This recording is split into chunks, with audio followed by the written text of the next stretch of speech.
News for our sponsor, Terrace Boating's Try Boating Day on this Saturday. It's 8:30. Good morning. I'm Annabelle Regan with Hunter News. The legal saga of the Newcastle rail line is over, with legislation passing to close the line in Parliament overnight.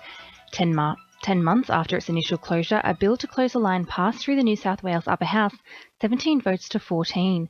An additional $50 million has also been promised to the project by the Baird government, bringing the total figure up to $510 million. The government has also agreed to start on a business case for the extension of the planned light rail network to at least Broadmeadow, Hunter Stadium, Adamstown and Mayfield. A Muswellbrook woman has been charged with supplying 1 kilogram of the dangerous synthetic drug blue scissors.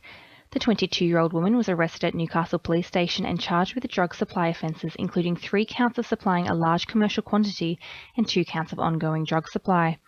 The woman was refused bail and will appear in Newcastle local court today.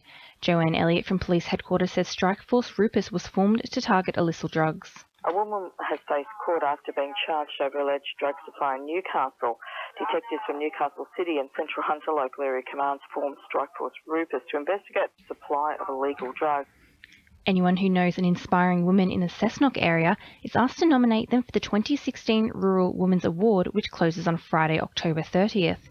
The New South Wales winner will receive $10,000, with the runner-up receiving $5,000 towards their contribution to primary industries.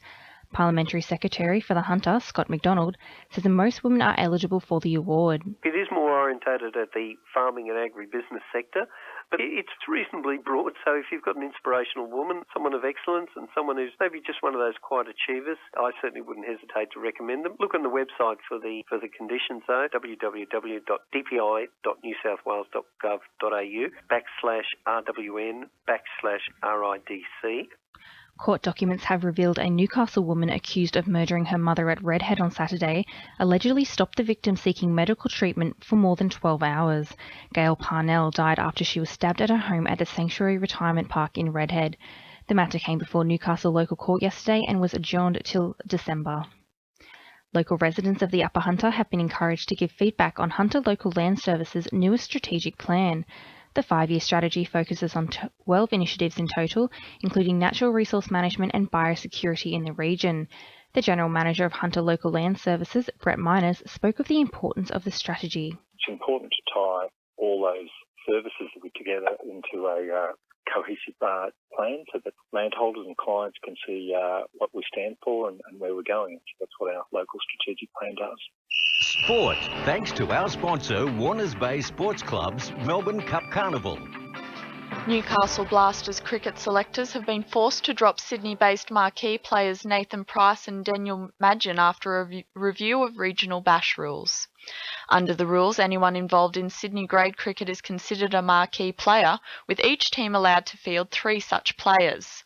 Blasters captain Pat Darwin, Nathan Hewson and Bailey McGill are all members of the Newcastle Steel who play in Sydney's grade T20 competition, classifying them as marquee players and forcing the side to drop Price and Madgen. Newcastle Jets captain Nigel Boogaard will need to play smarter if he wants to stay at the helm of his side when he returns from suspension. Homegrown teammate Ben Kantorowski has volunteered to captain the side when they take on Sydney FC this weekend, after Boogaard copped a 1-match suspension in his side's 2-1 victory over Wellington Phoenix. It's the 7th time Boogaard has been sent off in his top-grade career, setting an A-League record. And 2 former Hunter cricketers, Cameron Forbes and Dave Stewart, are doing their part to grow cricket in South America, representing Colombia in their maiden South American T20 championships in Chile over the past week. That's sport. I'm Emily Crow. 2NURFM news time is 26 to 9.